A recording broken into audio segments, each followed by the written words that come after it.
Acte 3 de la semaine du tribunal de l'actualité. Plaisir renouvelé de vous retrouver pour justement analyser les faits majeurs de l'actualité d'ici à d'ailleurs.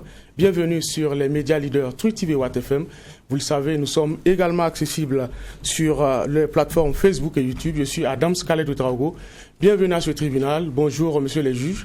Bonjour, président Ouedraogo. Bonjour, juge Vaha. Bonjour, madame, monsieur. Bonjour, juge Bourma. Bonjour, président. Bonjour, auditeurs et téléspectateurs. Vous le savez, le procès Thomas Sankara a repris lundi dernier après 2 semaines de suspension. Une première journée de reprise essentiellement consacrée à des questions de procédure. Le sujet était, une fois de plus en tout cas, à l'honneur. Nous allons enrôler cette actualité-là au tribunal de l'actualité. À la barre ce matin, Saïd Laroufa. Il est avocat et politique comorien. Bonjour et bienvenue. Merci. Je rappelle que vous soutenez la campagne collective pour la justice Thomas Sankara. Nous allons parler justement de ce procès-là. Mais avant, nous allons ouvrir la première fenêtre de cette émission, les avant-propos.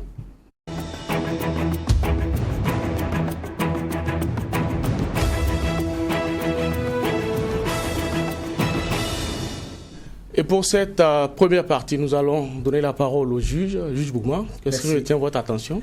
2 avant-propos. Le premier avant-propos, c'est politique, avec Saran Sérémé, le parti de Saran Sérémé qui quitte la majorité présidentielle pour l'opposition, avec la conséquence également que le parti, à travers son ministre, celle qui s'occupe, la ministre déléguée au niveau de l'artisanat, donc qui doit aussi quitter le navire. Donc, à travers plusieurs lettres adressées au ministère de l'administration territoriale, au Premier ministre, et puis pour ne pas dire acquis des droits, pour informer que non seulement le parti part, mais le parti se désengage aussi du gouvernement. Donc, ça veut dire que la ministre sera soit remplacée ou elle va y rester à sous sa responsabilité personnelle. Parce que c'est vrai que c'est un parti qui envoie, mais bon, c'est aussi la responsabilité personnelle de celui qui accepte ou de celle qui accepte d'assumer ces charges-là. Donc, c'est un changement qui était prévisible selon certaines sources. Parce qu'après le congrès du MPP, ça n'a pas tardé. Elle a démissionné de son poste de médiateur du FASO. Ce week-end, on a entendu les vocaux qui ont été échangés entre elle et puis celui qui est un président des cotonculteurs de la zone, de sa région d'origine. Bon, tout porte à croire que ce que nous avons vu, ce n'est que ce qui est visible. Donc, en sourdine, certainement en politique, en général, il n'y a jamais rien sans rien. Donc, c'est un Saran Sérémé avec son parti qui rejoint l'opposition politique. On rappelle également que c'est un parti qui avait claqué la porte du CDP quand elle-même avait estimé qu'elle était mal placée sous la liste électorale des élections couplées législatives municipales de 2012, qui allait créer son parti dans les conditions qu'on connaît, mais qui a commencé avec la majorité en 2017, après les élections de 2015. Donc c'est la fin d'une collaboration. Elle rejoint l'opposition politique.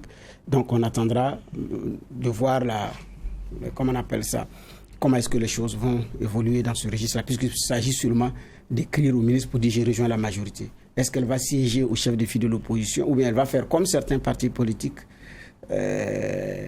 c'est-à-dire je suis à l'opposition, mais je ne reconnais pas le chef de file de l'opposition, je ne prends pas part aux activités. Il y a des partis comme ça. Donc, on attendra de voir si c'est une adhésion officielle au chef de file de l'opposition ou bien se dire je suis parti d'opposition et ça s'arrête là. Là, on en saura davantage. Mon deuxième avant-propos, j'ai dit j'ai 2. C'est suite à la sortie du ministre de la Santé avec le week-end. Personnellement, j'avais décidé de ne pas en parler, mais avec la sortie encore du cardinal qui remet en cause, comment on appelle ça, l'écrit qui est sorti après des services de communication du ministère de la Santé, ça remet au goût du jour ce qui s'est passé. Nous avions entendu que monsieur le ministre partait présenter ses excuses. Après, on a l'impression que c'est une visite de courtoisie entre un ministère et une autorité religieuse, un week-end, un soir de samedi. On a été curieux de savoir est-ce que c'était des excuses ou pas. Mais quand le cardinal ne reconnaît pas ce qui a été effectivement écrit, ça veut dire que peut-être la visite a eu lieu, on a vu les photos, le contenu ne reflète pas peut-être ce qui a été dit. Si vous aviez demandé pardon, il faut avoir le courage de dire j'ai demandé pardon. Si vous n'avez pas demandé pardon, dites on n'a pas demandé pardon. Donc, parce que ce qui fait courir le ministre pose évidemment des questions. J'ai été suffisamment long, je vais m'arrêter là. Demain, je vais continuer avec la suite de cet avant-propos parce que les propos tenus sont extrêmement graves et jusqu'à présent, ni le président du FASO, ni le Premier ministre, personne n'a démenti et n'a dit que les propos tenus par le ministre l'engagent. Peut-être que aussi c'est la voix du gouvernement parce qu'il dit que je vais dénoncer la convention entre l'Église et l'État burkinabé. Si l'Église veut, elle peut aller se transformer en privé et aller au guichet payer les impôts. Est-ce que c'est la voix du gouvernement ou c'est la voix du ministre? Parce que jusqu'à présent, l'autorité n'a rien dit. Si l'autorité n'a rien dit, peut-être que c'est un début. Et donc c'est pourquoi j'ai dit les propos sont arrivés à un niveau où ça n'engage pas seulement la seule personne du ministre de la Santé, ça engage tout un gouvernement. Merci, juge Bourban. Juge Var. Oui, merci Président. Moi, mon avant-propos va concerner le CHR de Dédougou, centre hospitalier régional, où les évacuations sont suspendues parce que les chauffeurs ont décidé donc de faire une grève de 72 heures, donc depuis mardi. C'est une situation qui est grave parce qu'imaginez-vous qu'il y a un besoin d'évacuation, qu'est-ce qui va se passer? Et en ligne de mire pour ce qui est des travailleurs, ces chauffeurs-là, c'est la question de la fonction hospitalière qui est maintenant mise en œuvre, qui, selon eux, pour ce qui est de certaines indemnités, les recasent parmi les administratifs, alors qu'ils estiment faire partie du corps paramédical. Et il y a aussi un autre problème, c'est que les chauffeurs qui sont recrutés se retrouvent être traités différemment, alors qu'ils font le même travail. Et pour ce que nous savons, c'est qu'il y a eu déjà des rencontres avec les personnes qui gèrent donc ce centre hospitalier régional-là et les justes milieux n'ont pas été trouvés parce que pour eux, tout le problème se trouve dans des textes et que la solution ne peut venir d'eux parce qu'ils n'ont pas qualité pour. Donc on est dans une situation qui est vraiment difficile. Un hôpital, un centre hospitalier régional qui plus est, si d'aventure il y a obligation d'évacuer quelqu'un et que les chauffeurs disent on ne bouge pas, ça sera dommageable. On est dans une situation qui est grave. Et qu'est-ce qu'ils disent? Je parle des chauffeurs, ils sont à 72 heures, si ce n'est pas réglé, ils vont aller à une semaine et après une grève illimitée. Je pense qu'il faut qu'on trouve une solution très vite, parce que souvent chez nous, et c'est ça le problème, c'est que quand le pays n'arrive pas, on ne se bouscule pas. Il ne faudrait pas qu'on attende qu'il y ait un mort, il y ait une complication, pour commencer à prendre le problème à bras le corps. Je crois que ça, c'est assez interpellateur. Est-ce que dans ce qu'on a revu comme texte pour le domaine de la santé, ça met quelques personnes sur le bas-côté parce que n'ayant pas vraiment peut-être compris les enjeux les concernant, il faut les revoir très vite. Mais aussi, il y a la posture des travailleurs parce qu'il y a l'administration qui dit que ce n'est pas légal la grève dans laquelle ils sont aujourd'hui. Il faut mettre aussi la forme dans les revendications qu'on fait et pour moi, cela est important. Merci, messieurs les juges, pour ces propos introductifs. Nous allons également dire merci à l'équipe de réalisation de cette émission, le Tribunal de l'actualité, qui nous permet d'être ensemble tous les jours du lundi au vendredi en direct et en simultané sur les médias leaders Trui TV et Watt FM. Je le disais en début d'émission, Maître Saïd Larifou est notre convoqué du jour. Il est avocat, également homme politique comorien. Je l'ai dit, il soutient également le collectif des avocats pour une justice pour Thomas Sankara. Nous allons parler justement de ce dossier-là, de vos combats politiques. Une fois de plus, merci d'être au tribunal de l'actualité. C'est moi qui suis tout à fait honoré de prendre part à ce procès. Alors, je rappelle que vous êtes également ministre des Affaires étrangères du gouvernement de transition en exil de l'Union des Comores. Qu'est-ce que c'est? Écoutez, c'est une forme de résistance de la classe politique comorienne, soutenue par la diaspora comorienne, pour s'opposer, pour s'indigner par rapport au fait qu'actuellement, notre pays, depuis le 26 mai 2021, notre pays, les Comores, est pris en otage par l'ancien président qui a refusé de quitter le pouvoir après la fin de son mandat. Bon, donc nous avons estimé, après avoir alerté la communauté internationale, les partenaires multilatéraux des Comores, après avoir alerté pratiquement la communauté internationale de la gravité de cette position, d'accepter ou bien de tolérer qu'une personne qui, à la fin de son mandat, se maintient en toute illégalité dans ses fonctions de président d'un pays, nous avons assumé nos responsabilités d'hommes politiques comoriens, des dirigeants comoriens, de dire que non, c'est pas possible. Et nous avons mis en place un gouvernement de transition qui est en exil. Pourquoi en exil? Puisque, mener une activité d'opposant ou de résistant à Azali Assoumani, celui qui a pris le pays en otage, le faire à l'intérieur du pays est périlleux, puisque en 5 ans d'exercice des fonctions du président des Comores, directement et indirectement, il a fait tuer pas mal de personnes. En nombre, ils sont combien?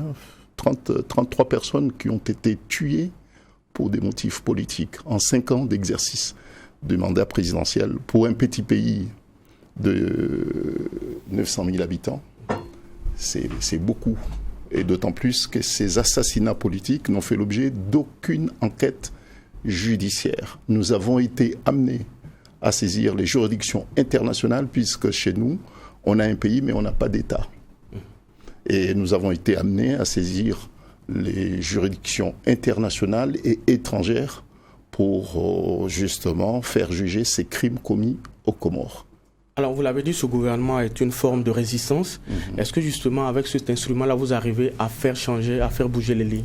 Écoutez, lorsqu'on a un gouvernement de transition qui est en exil, notre vocation à nous, c'est d'attirer l'attention de ceux qui sont tentés, parce qu'ils ignorent la situation du pays, de mener des actions avec ce gouvernement illégal. Mener des actions, ça veut dire quoi? Signer des conventions, engager les Comores.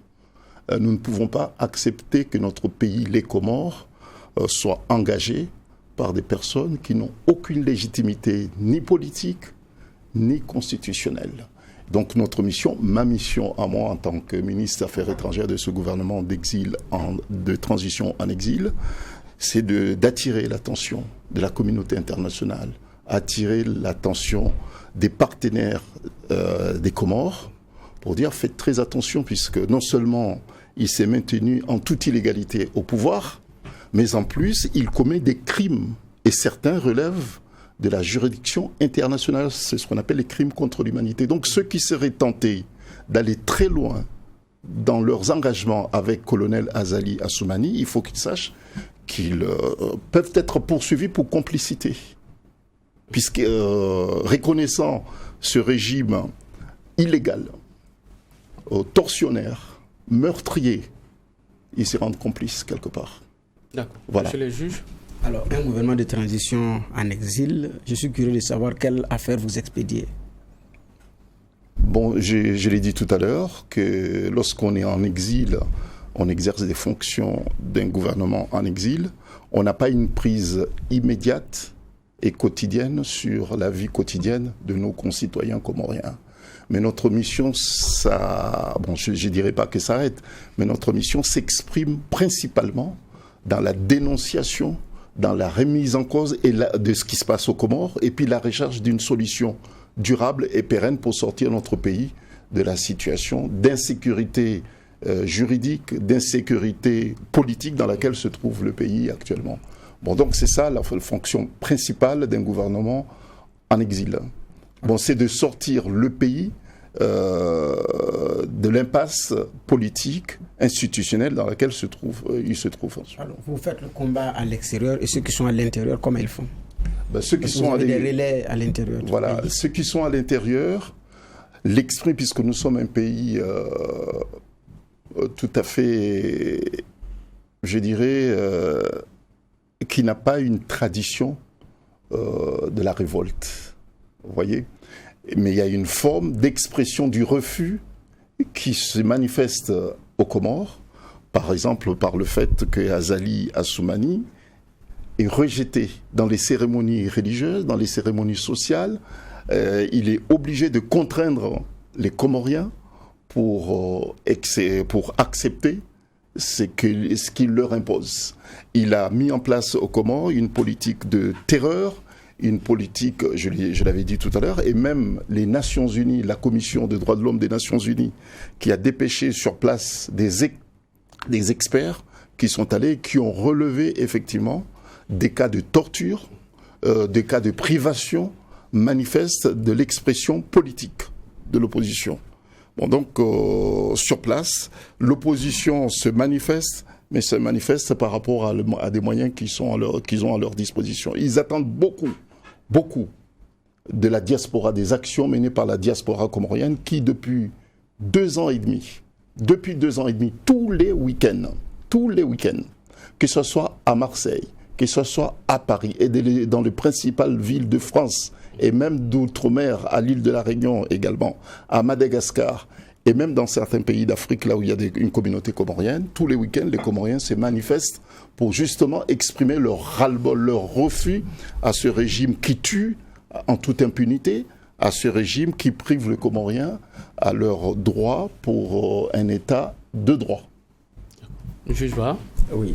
Et moi, je vais m'intéresser aussi peut-être plus particulièrement à votre vie parce que quand on fait des recherches sur vous, avocat, homme politique, mais avocat aussi qui a connu beaucoup de problèmes parce qu'on parle de liquidation à un moment donné, interdiction d'exercer. Vous le mettez en lien avec vos combats, vous le mettez en lien avec peut-être votre engagement politique dans votre pays ou bien c'est des erreurs de parcours? Bon, il y a un peu de tout. D'accord. Oui, il y a un peu de tout, puisque vous savez, moi j'ai eu la chance, en tant que jeune avocat, à peine après avoir prêté serment, j'ai eu la chance de vivre avec intensité et puis fierté ma profession d'avocat. J'étais l'avocat de la famille du jeune Ibrahim Ali qui a été tué par le colleur d'affiche du Front National. Ça s'est passé à Marseille. Là, j'étais tout jeune avocat. J'ai eu aussi l'honneur d'assurer la défense de l'État comorien dans l'affaire de Bob Denard, qui avait tué, en tout cas qui était poursuivi pour l'assassinat du président Abdallah. J'ai eu aussi l'honneur d'assurer la défense du président Djouar, qui a été destitué et déporté par Bob Denard, et puis déporté à l'île de la Réunion. Et puis tant d'autres dossiers qui m'ont amené effectivement à rayonner un peu partout dans le monde. Bon, c'est des gestions très difficiles, puisque lorsque vous avez un cabinet qui est situé à l'île de la Réunion et que vous êtes amené à vous déplacer pratiquement un peu partout, même aux États-Unis, dans le dossier de Moumia Abou Jamal, j'étais dans le collectif des avocats. Moumia Abou Jamal, c'est un militant noir américain poursuivi pour un crime qui était au couloir de la mort. Donc j'ai eu aussi l'honneur d'appartenir à ce collectif pour justement empêcher à ce qu'il ne soit pas exécuté. Bon, j'ai eu aussi l'honneur aussi d'assurer la défense des personnes, des familles, des personnes qui ont péri en mer, à peu près 200 personnes dans les eaux territoriales, Madagascar, à Majenga. Bon, donc j'ai eu une gestion, je dirais, pas claire, en tout cas qui n'était pas du tout rigoureuse de mon cabinet. Ça, vous l'assumez? Oui, je l'assume, qui n'était pas du tout rigoureuse, puisque j'étais amené effectivement à me déplacer un peu partout. Mais ce qui a beaucoup fait mal au cabinet, c'est le fait que j'ai été arrêté par Azali, le même Azali, aux Comores, et j'ai passé plusieurs mois, enfin d'abord 21 jours à la maison d'arrêt de Moroni pour tentative de coup d'État. Alors que, en tant que militant politique, j'avais mobilisé les Comoriens pour s'opposer à certaines pratiques de sa politique. Donc il m'a arrêté, 21 jours à la maison d'arrêt, et puis 4 mois de résidence surveillée, alors que j'avais des obligations par rapport à mon cabinet, et puis d'autres obligations ailleurs. Bon, donc lorsque vous êtes absent, vous êtes chef d'entreprise, puisque lorsqu'on a un cabinet à gérer, vous avez des employés, vous êtes chef d'entreprise. Bon, donc je suis revenu à La Réunion, j'ai pas pu prendre les mesures de gestion nécessaires pour justement permettre au cabinet de retrouver son équilibre. Voilà. Bon, donc à partir de là, la gestion n'a pas suivi et j'étais pris aussi par le combat politique et puis le combat judiciaire, puisque je m'étais toujours inscrit ma profession d'avocat dans la défense de certaines valeurs, de certains principes. Bon, donc j'ai pas pu, au moment où il fallait prendre les mesures rigoureuses pour permettre au cabinet de retrouver son équilibre, et le prendre. Et puis bon, le cabinet a subi les conséquences de mon choix, de mon orientation professionnelle et mon orientation politique, puisque je milite politiquement aux Comores et mon cabinet se trouvait à l'île de la Réunion. Bon, donc il s'agit d'un contentieux social, parce qu'il s'agit des cotisations sociales et puis cotisations sociales. Et puis il s'agit par ailleurs d'un impayé fiscal. Bon, lorsque vous avez des cotisations sociales, vous ne le faites pas, vous ne le payez pas. Lorsque vous avez une dette fiscale, vous ne le payez pas. La déontologie de la profession d'avocat veut que vous soyez non pas radié forcément, et ce qui n'est pas le cas pour moi, mais que vous soyez tout simplement suspendu, voilà, le temps pour vous de régulariser votre situation fiscale et puis sociale. Bon, cet incident effectivement professionnel m'a empêché à un moment d'exercer ma profession. Mais ça vous a profondément marqué quand même. Comment ? Ça vous a profondément marqué, puisqu'à un moment donné, on disait, vous ne faisiez pas la différence entre les comptes de l'entreprise et vos propres comptes. Vous disiez, vous étiez jeune, c'est une autre époque. Ben, ça vous a marqué. Oui, bon, c'est une expérience qui marque et puis qui vous forme et puis qui vous permet de corriger les trajectoires pour aller de l'avant. Vous savez, le parcours d'une personne qui est engagée politiquement et professionnellement, puisque moi j'inscris ma profession d'avocat dans un combat pour faire valoir certains principes, certaines valeurs. Et puis, la trajectoire n'est pas forcément linéaire, vous voyez. Bon, elle est sémée d'embûches, etc. Mais le plus important, c'est de tirer les leçons de ces incidents professionnels et puis aller de l'avant. Et puis, ce qui est essentiel aussi, c'est de savoir si les fondamentaux de votre profession et de votre engagement est entamé ou bien entaché par rapport à cela. Pour moi, ce n'est pas le cas. J'ai tiré les leçons de cet incident de parcours.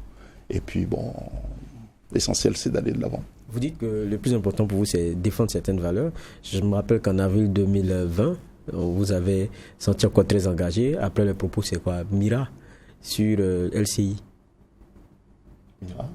Je pense que c'était sur la question des tests Covid en Afrique. Oui, effectivement. Oui, le professeur Mira. Voilà oui, effectivement. C'est cette sensibilité que je partage avec certains frères africains, et notamment avocats africains, puisque au moment où le Covid est apparu, et que les spécialistes ont commencé à prendre position pour savoir quelle est la réaction ou bien les solutions médicales, scientifiques à apporter à cette épidémie. Bon, il y a eu des débats un peu partout, en France notamment. Il y a des professeurs, des praticiens qui sont intervenus sur la chaîne française qui s'appelle la SLCI, et qui ont eu des propos, certains diront que maladroits, mais je pense que leurs propos reflètent certaines pensées, certaines postures, lorsqu'ils disent que, bon, écoutez, il y a des vaccins qui vont sans doute circuler, il faudrait les faire tester en Afrique, puisque les Africains sont prédisposés, justement, par rapport à leurs anticorps, sont prédisposés à subir ces tests, vous voyez. Il y a le barreau de Maroc qui ont eu la première action, était le premier barreau en Afrique à avoir pris réaction de rejet et de condamnation de ces propos. Et tout de suite, j'ai été alerté par des frères africains pour me dire, écoutez, il faudrait peut-être appuyer, soutenir cette réaction de vos confrères marocains. J'ai pris contact avec eux et nous avons fait un communiqué, et Dieu merci, nous avons eu des échos des confrères africains et puis même français, qui se sont élevés pour justement non seulement protester, mais aussi réagir, à savoir la saisine des juridictions françaises pour dire que nous demandons non seulement qu'il soit reconnu coupable, mais qu'il soit condamné, puisqu'il s'agit des propos intolérables pour nous. Et l'idée, justement, de l'ONG Avocats pour l'Afrique a émergé suite cet incident. Voilà. D'accord. La suite juridique là, elle n'a pas eu lieu. Il y a eu un signalement qui a été fait auprès de la juridiction française qui est compétente. Nous attendons la suite. D'accord. Vous êtes à la tête d'une organisation, une ONG qui lutte pour la cause des Noirs. On vous sait également panafricaniste. On se rappelle de votre prise de parole à Bamako, au temps fort justement de la crise de la succession de IBK. Aujourd'hui, quel regard vous portez sur la situation au Mali, avec le recul? Oui, effectivement, je suis l'un des membres fondateurs de l'ONG qui s'appelle Waraba Afrique. C'est une ONG qui a pris naissance suite au renversement du régime d'IBK au Mali. Nous avons estimé à l'époque que le peuple frère malien avait fait preuve de courage. Et ce courage nous paraissait inspirant. Et qu'il fallait que d'autres peuples d'Afrique, j'avais fait allusion aux peuples comoriens, qui sont pris en otage par un régime répressif, meurtrier, auteur des différents crimes, notamment des crimes contre l'humanité, il fallait pousser les autres peuples qui sont opprimés, renfermés, qui ne trouvent pas les canaux adéquats pour s'exprimer, les pousser à s'inspirer de ce qui s'est passé à Bamako. Et nous avons fait appel à tous les représentants des organisations africaines en Europe et en France en particulier, de se retrouver à la place de la République à Paris, chacun avec son drapeau, du drapeau de son pays, pour justement exprimer notre solidarité au peuple malien. C'est ce que nous avons fait. Et puis, quelques semaines après, nous nous sommes déplacés en délégation à Bamako et sur place, le 22 septembre 2020, si je ne me trompe pas, 22 septembre 2020, à la place de l'indépendance. C'était le jour de l'anniversaire, 60e anniversaire de l'indépendance du Mali, exprimer au peuple malien toute notre fierté et notre adhésion à cette prise de conscience africaine sur le destin, la prise en main de notre destin commun. Et puis, il fallait aller très loin pour dire, écoutez, nous nous inspirons, nous sommes tous maliens à travers ce que vous avez fait. Et nous voulons nous inspirer, pousser les peuples d'Afrique, s'inspirer de ce que vous avez fait ici. Et on est allé très loin puisque nous avons initié une démarche qui nous semble tout à fait appropriée, à savoir l'ouverture prochaine, si plaît à Dieu, l'ouverture prochaine de la maison panafricaine, le siège du panafricanisme à Bamako. Les autorités maliennes ont pris avec sérieux notre démarche. Nous avons posé la première pierre pour justement l'ouverture prochaine de la maison du panafricanisme. D'accord. Alors, lors de votre prise de parole, on a retenu quelque chose d'assez essentiel. Vous estimez que le Mali est un exemple pour toute l'Afrique et même pour d'autres pays qui sont dans des situations difficiles. Vous estimez que la solution à la crise malienne doit être d'abord malienne. Aujourd'hui, on parle d'une option avec Wagner pour juguler la crise sécuritaire. Est-ce également le regard que vous avez par rapport à cette solution-là? Pour beaucoup, on est en train de sous-traiter, en tout cas le Mali sous-traite la question sécuritaire avec d'autres pays alors que c'est un domaine de souveraineté. Bon, vous savez, moi je n'exerce pas encore, j'ai jamais exercé le pouvoir, mais j'imagine la complexité de la situation du Sahel, surtout sur l'aspect que vous venez d'évoquer, l'aspect sécuritaire. C'est un aspect extrêmement délicat. Je pense qu'il faut l'aborder avec beaucoup plus de recul, parce qu'à l'instant où je vous parle, il y a des gens qui meurent, parce qu'il y a ce problème d'insécurité. Donc ce n'est pas un jeu. Vous voyez, on ne prend pas position par rapport à ce sujet, parce que, bon, vous estimez qu'il faut que je prenne position. Il y a la question de la souveraineté, qui est liée même à notre dignité africaine. C'est de requérir, exercer pleinement notre souveraineté, sinon il n'y aura jamais de développement, puisqu'on n'aura pas une maîtrise parfaite et totale sur notre destin. Ça, c'est déjà une première chose. Et puis, il y a le problème crucial de la sécurité. Vous savez, lorsque vous êtes chez vous, vous n'êtes pas sûr de pouvoir... Vous sortez et vous n'êtes pas sûr de pouvoir revenir. Parce que vous pouvez à tout moment être victime d'attaques pour différentes raisons. Mais ça, c'est quand même grave. C'est ce que vit le peuple de Sahel, vous voyez, en ce moment. Que ce soit au Mali, que ce soit ici, à Burkina Faso, que ce soit à Abidjan, en Côte d'Ivoire. C'est un problème qui préoccupe les dirigeants de ce pays. Le choix, je ne sais pas si c'est le choix, c'est déjà un choix officiel ou bien effectif, de confier ou bien de travailler en partenariat avec des groupes étrangers ou bien des pays étrangers pour justement assurer cette sécurité.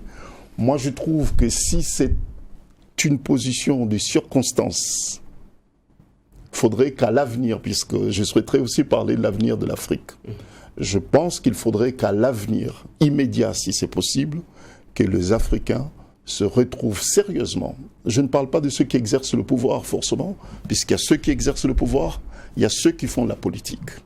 Que ceux qui font la politique en Afrique, pas ceux qui exercent le pouvoir, qui peuvent partir demain pour différentes raisons et ne plus le voir sur la scène politique pour rapporter justement le combat. Ceux qui font la politique, il faut qu'ils se retrouvent pour réfléchir ces différents sujets, puisqu'on ne peut pas accepter qu'en 2021, la sécurité des Africains soit confiée à des étrangers. D'accord. Alors, ça, pour moi, c'est... Vous voyez, c'est quand même très important. Notre sécurité doit être assurée par nous-mêmes. Mais on n'en est pas encore là, le chemin est encore long, mais il faudrait travailler, y réfléchir, travailler pour parvenir à cet idéal qui est à notre portée. Vous voyez ? Alors juste là, la rappeler, vous êtes homme politique, vous êtes également avocat, vous vous intéressez au dossier Thomas Sankara, je l'ai rappelé tantôt, vous soutenez le collectif des avocats de la campagne internationale Justice pour Thomas Sankara. Déjà, avant de rentrer dans le vif du sujet, que représente ou qui a été Thomas Sankara pour vous ?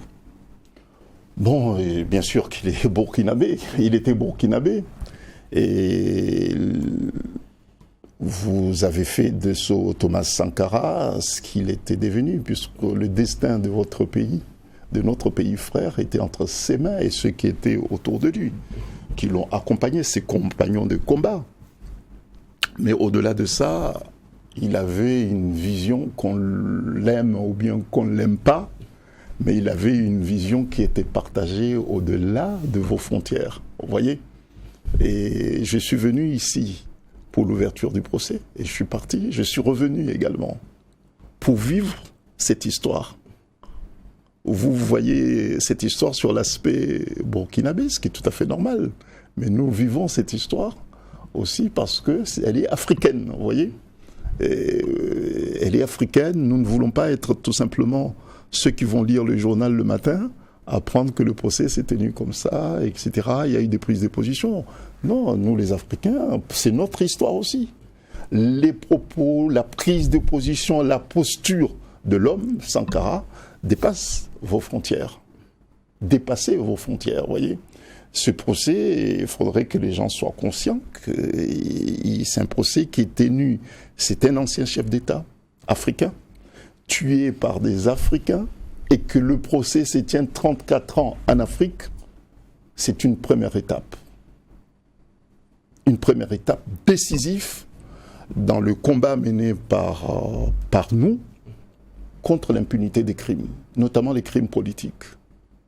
Et ça, c'est un combat extrêmement important. Nous ne pouvons pas parvenir au développement de notre continent si le combat contre l'impunité de tous les crimes, notamment les crimes politiques, ne parvient pas. Bon, donc ce que les autorités burkinabées ont fait en tenant ce procès, c'est une contribution mais décisive dans la lutte contre l'impunité des crimes politiques. Donc c'est pour cette raison que Waraba d'Afrique et puis l'ONG qu'on a mis en place qui s'appelle Avocats pour Afrique est représenté comme observateur dans ce procès. D'accord. Juste Bouma. Alors, certains ont connu Thomas Sankara de son vivant, ont côtoyé ou ont collaboré avec lui, d'autres c'est après. Vous, votre histoire avec Thomas Sankara, est-ce qu'il y a une histoire particulière avec lui ? Personnellement, non. les idées, oui. Le concept, oui. La responsabilité, lorsque je vois une autorité, un dirigeant appeler son peuple, ses semblables, ses frères africains, à plus de responsabilité, j'adhère. Vous voyez, à se prendre en charge, j'adhère. Une vision panafricaniste qui repose sur la responsabilité, je trouve ça extraordinaire. Et cela ne doit pas faire de vous un ennemi de qui que ce soit, puisque c'est une posture d'une personne qui veut s'affirmer, s'assumer. Et je pense qu'effectivement, 60 ans après nos indépendances, il est temps pour nous d'avoir une vision, de définir et de défendre une vision responsable de ce que doit être notre continent. Cela ne veut pas dire qu'on efface cette histoire, l'histoire du colonialisme, l'histoire de l'esclavage, qui a encore ses séquelles, qui s'exprime sous d'autres formes. Mais nous devons ne pas accepter d'être prisonniers, justement, de ce passé, puisque lorsque vous êtes prisonnier de ce passé, ça veut dire tout simplement que vous acceptez d'être infantilisé, vous voyez? Et ça, non, ce n'est plus possible. Notre génération, c'est celle qui refuse justement d'être refuge, de trouver refuge sur cette forme de paternalisme, d'accepter d'être paternel, infantalisé, voilà.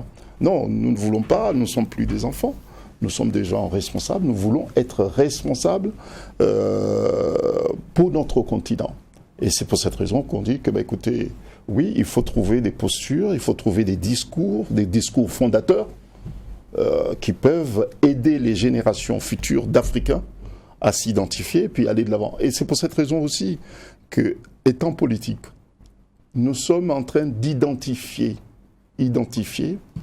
et nous sommes en contact avec ceux qui ont déjà été identifiés. Je parle des acteurs politiques africains, ceux qui font la politique, qui ont des convictions, non pas... vous avez sans doute relevé la différence que je fais entre ceux qui exercent le pouvoir et puis ceux qui font la politique. Donc nous sommes en contact avec des gens que nous avons identifiés dans différents pays d'Afrique pour mettre en place une alliance des forces progressistes africaines, puisque c'est quand même très très important que nous travaillions sur des socles, des valeurs, et puis mettre en évidence des intérêts communs à tous les Africains, puisque nous sommes des sociétés effectivement avec nos spécificités. Ça, c'est une réalité, spécificité culturelle, spécificité ethnique et spécificité aussi géographique, et puis des intérêts spécifiques pour chaque société africaine.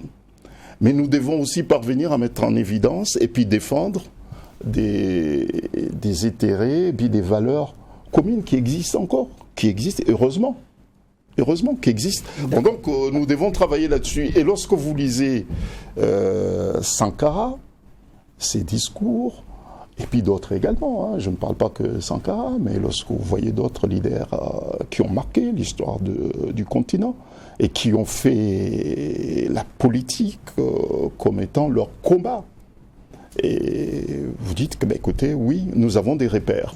Et lorsque vous voyez 34 ans après ce procès se tenir, vous dites que, écoutez, nous allons vivre ce procès, nous allons vivre notre histoire. Nous, aux Comores, on n'a pas eu cette chance pour l'instant, puisque les procès de nos dirigeants assassinés, ceux qui ont été tenus à l'extérieur et non pas aux Comores. D'accord. Alors, vous êtes là, vous dites que dans le cadre du collectif, vous êtes là en tant que, observateur, mais vous-même, est-ce que vous plaidez au procès? Non, puisque nous, on est, je l'ai dit, observateurs. Mais quelle est votre contribution? Écoutez, lorsque la contribution, elle est là, puisque nous apportons, comme tant d'autres, nous apportons notre soutien. Vous voyez? Nous apportons notre soutien, comme d'autres qui le font. Lorsqu'il y a, par exemple, la famille Sankara a besoin d'être soutenue pour que le procès soit filmé pour l'histoire, c'est quand même un combat, puisqu'ils veulent que ce combat reste dans l'histoire. Nous le faisons, nous le soutenons. lorsqu'ils savent que, lorsqu'on parle du panafricanisme, et que ce panafricanisme se vit en réalité concrètement, et qu'il est présent dans la salle d'audience, puisque c'est une conviction portée par le leur, et puis qui a un relais aussi avec de nouvelles générations, mais ça aussi c'est une forme de soutien. Lorsque nous sommes là avec des confrères, on partage, c'est aussi une forme de soutien. Nous osons espérer que si par extraordinaire des procès de cette nature devaient avoir lieu dans les prochaines décennies, notre organisation pourrait être présente comme partie civile. Et là, ce n'est pas le cas puisque notre organisation vient à peine d'être créée, donc elle ne réunit pas toutes les conditions requises pour être accueillie comme partie civile. Mais dès lors que dans notre statut, les valeurs qui étaient défendues par Sankara et puis ses amis se trouvent pleinement dans les statuts, dans les dispositions de notre statut, à l'avenir, nous pourrons effectivement demander à être présents, non seulement comme observateurs, mais être aussi défendeurs des valeurs qui étaient incarnées par notre frère disparu. Des questions. Tout à l'heure, vous parliez du combat aussi pour que ce soit retransmis. Maintenant, on a eu ce débat-là à un moment donné ici, parce que tout le monde espérait, il y avait une pression aussi qui était mise pour que, tous les Burkinabés ne lisent pas ce qui se passe là-bas dans un journal, mais qu'ils puissent l'entendre, tout comme on l'a eu dans certains cas. Vous trouvez que c'est dommage pour ce procès-là qu'on ne puisse pas le retransmettre? Oui, je trouve vraiment dommage, puisque c'est quand même l'histoire de ce peuple fier, de ce peuple combattant, qui, à mon avis, aurait bien voulu vivre cette histoire pleinement, et non pas d'une façon détachée. C'est dommage, mais je pense que les magistrats qui ont eu à prendre cette décision ont pris en considération pas mal d'aspects. Juridiques sans doute, puisqu'ils l'ont motivé, mais il y a aussi peut-être des considérations aussi, peut-être sécuritaires aussi, puisque le pays reste quand même vulnérable sur l'aspect sécuritaire, vous voyez. Et les gens n'ont pas encore, enfin c'est l'impression que j'ai, et je l'ai dit avec beaucoup plus de prudence, puisque je ne peux pas dire comme quoi je connais la situation ici, mais le peu d'éléments que j'ai pu relever, c'est qu'il y a encore des rancœurs, vous voyez. Je me trompe sans doute, mais c'est une analyse. Je pense qu'il y a encore des rancœurs. Et c'est peut-être difficile pour les magistrats de mesurer l'impact de certains propos diffusés ouvertement. L'impact que ces propos, c'est des déclarations qui peuvent être faites à l'audience sur certaines catégories de la population, vous voyez. Puisque qu'on les dise ou non, il y a certains qui sont pro et d'autres qui sont contre. Donc je ne sais pas, c'est peut-être aussi une raison, mais l'idéal serait que peut-être que si ce n'est pas ouvert pleinement aux médias, mais que ça soit partiellement ouvert pour permettre à l'histoire de ce pays, l'histoire de notre continent, d'être riche, d'être travaillé par les experts et puis par les générations futures. Donc on peut effectivement, il y a possibilité d'autoriser que ça soit filmé partiellement, mais peut-être pas totalement, pour éviter à ce qu'il n'y ait pas de débordement, puisqu'il faut tenir compte aussi de cet aspect, puisqu'il y a encore des rancœurs. Et voilà. Deuxième question, là, ça c'est pas lié au procès. Vous disiez tout à l'heure dans le refus d'infantilisation, notamment du continent, vous travaillez, vous avez identifié des forces avec lesquelles vous allez à une alliance progressiste. Pour ce qui est du Burkina, vous avez identifié quelles forces? Non, pas encore. On est en contact, mais bon, ça va venir. Ça va venir puisque je suis là d'abord pour le procès, et puis on verra après. D'accord. Alors. Voilà. Mais dans certains pays, oui. Mais ici, je préfère pour l'instant me concentrer plus sur le procès, puisqu'il y a un travail à faire sur le sort des chefs d'État africains. Tout à l'heure, j'ai parlé du président Abdallah qui a été assassiné aux Comores. J'ai parlé aussi du président Diouar qui a été destitué et puis déporté aux Comores. Donc il y a un travail de réflexion et d'analyse que je suis en train de faire par rapport à ce procès, et puis les procès que j'ai eu à défendre, enfin les dossiers que j'ai eu à défendre. Et donc je souhaite dans un premier temps, surtout ici dans un premier temps, me concentrer sur ce volet, Et puis j'aurai l'occasion de revenir pour voir le volet politique après. Alors, quand on parle du dossier Thomas Sankara, c'est un dossier dit emblématique. On mesure un peu les enjeux autour de ce dossier-là. On a vu un peu les débats de forme sur le procès, le choix des juges assesseurs et tout cela. Aujourd'hui, on est déjà aux premières auditions de ceux qui sont à la barre. Déjà, comment vous appréciez le déroulé du procès en tant qu'avocat, en tant qu'homme de droit? Je suis très fier. Je suis très fier, en tant qu'Africain, de vivre ce procès, la qualité de l'écoute, le professionnalisme, la pertinence même des interventions, que ce soit des avocats, des parquetiers, le haut niveau. Donc je suis très fier d'être africain, en tant qu'Africain, de vivre ce moment, puisque c'est un procès qui se tient avec un niveau très élevé de dignité. Les parties civiles sont là, la famille Sankara et les autres familles sont présentes à l'audience.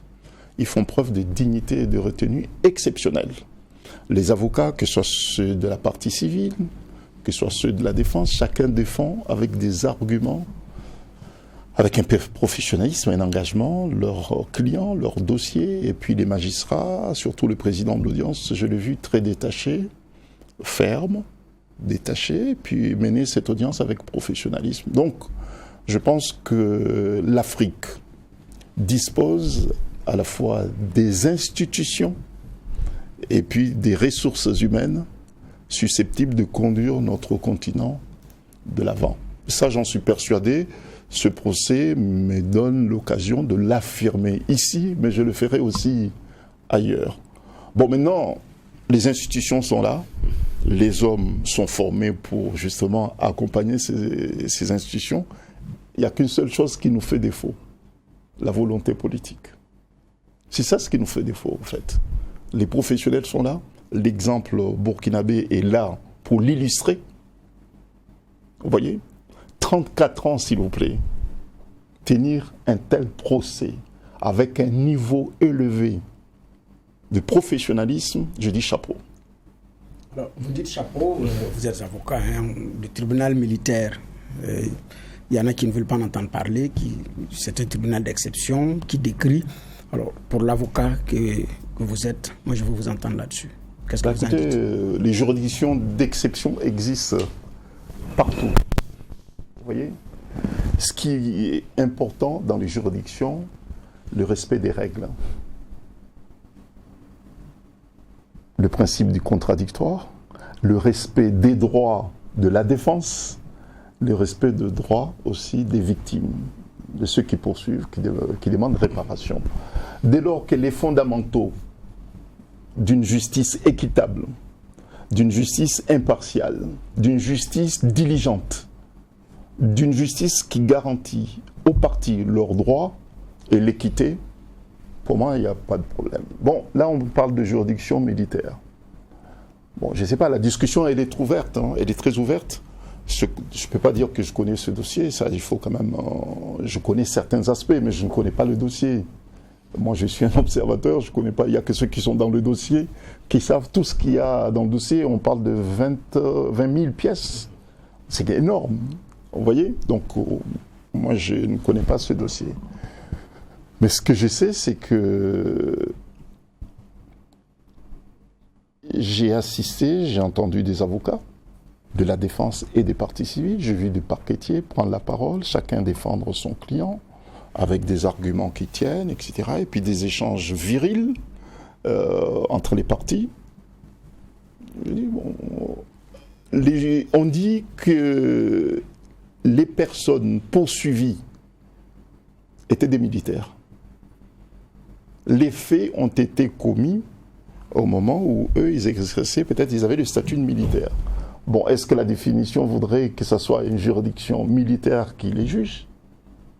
Bon, la discussion est ouverte, il y a ceux qui sont pour. Est-ce que ceux qui sont pour, ceux qui sont contre le disent sur la base du droit ? Mais en tout cas, c'est un débat. Lorsqu'il y a un débat de cette nature, les dirigeants du pays doivent être attentifs Vous voyez, dès lors qu'il y a ceux qui sont pour évoquent des arguments et ceux qui sont contre évoquent aussi d'autres arguments, le pouvoir politique est là justement pour voir quel est l'équilibre entre ce qui est évoqué par ceux qui sont contre et ceux qui sont pour. Quelle est la meilleure décision à prendre? Bon, dans beaucoup de pays, les juridictions d'exception existent. Il y a la Cour de sûreté de l'État dans certains pays.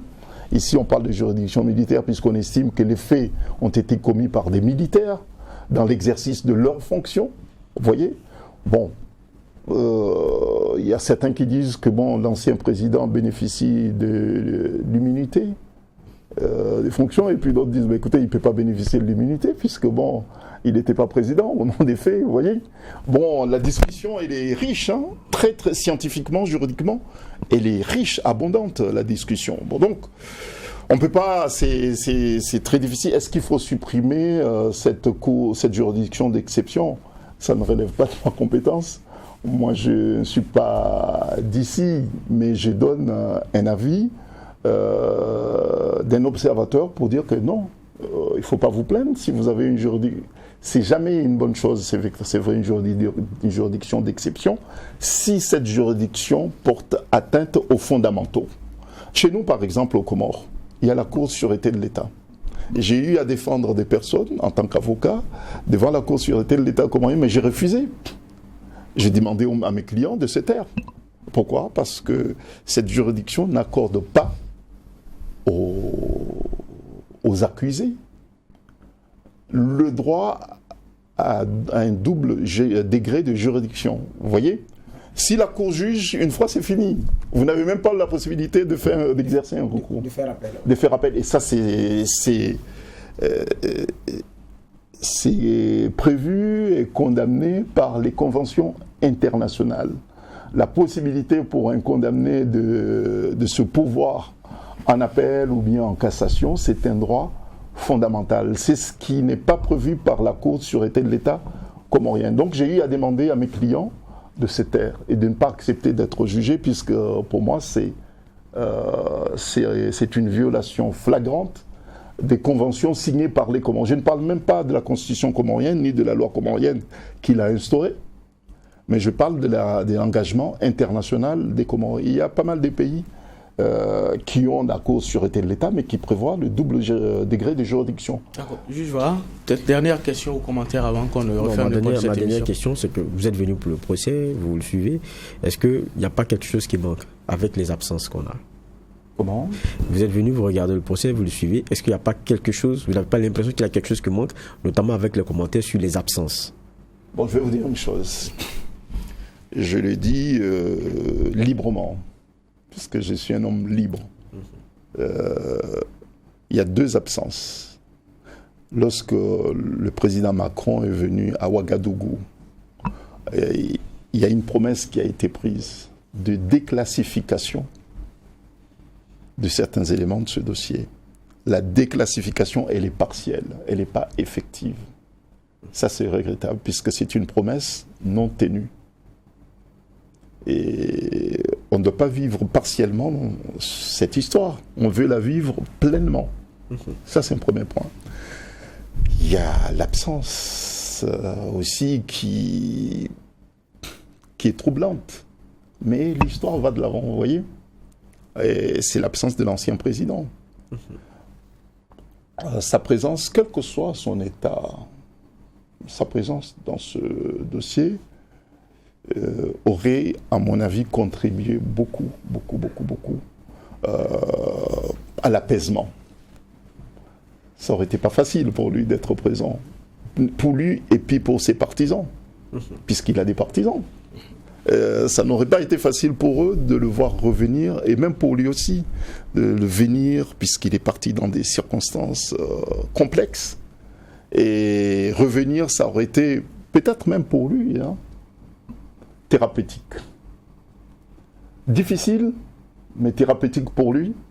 Et puis, ça aurait, à mon avis, contribué à une forme d'apaisement. Je n'ai pas dit que ça sera facile. Mais bon, lorsque vous êtes un homme politique, et ancien chef d'État, vous ne vous appartenez plus, en fait. Déjà, si vous êtes un homme public, vous ne vous appartenez plus. Et si vous êtes ancien chef d'État, vous appartenez à l'histoire de votre pays. Vous ne vous appartenez plus. Et à partir de là, certaines postures, certaines prises de position peuvent être prises comme une trahison. Puisque vous privez à votre peuple de vivre leur histoire, même si elle est douloureuse. Mais vous avez choisi d'être président, vous voyez ? Vous avez choisi d'être un homme public, d'incarner certaines visions, certaines valeurs du Burkinabé. Vous voyez ce que je veux dire ? Si vous privez à votre peuple de vivre pleinement leur histoire, c'est que, ça peut être apprécié différemment. Donc, c'est une absence regrettable, mais cette absence n'empêche pas le procès de se tenir, puisque c'est prévu par le texte que le procès peut se tenir, même à l'absence des personnes concernées. Vous voyez, puisqu'il y a des dispositions qui sont prévues par le législateur partout dans le monde, pas seulement ici. Maître Saïd Larifou, merci d'être passé à la barre du tribunal de l'actualité. Je rappelle qu'avec vous, nous avons parlé de vos combats politiques et aussi du dossier Thomas Sankara, votre regard en tant que professionnel du droit. Merci d'être passé. Je rappelle que vous êtes avocat et homme politique comorien. Merci aussi, messieurs les juges, pour les clés de lecture. On met un point final à la présente convocation et on prend également rendez-vous demain pour la même mission, poser un regard critique sur l'actualité. Mais en attendant, restez fidèles au programme des médias leaders, Truth TV et Watt FM.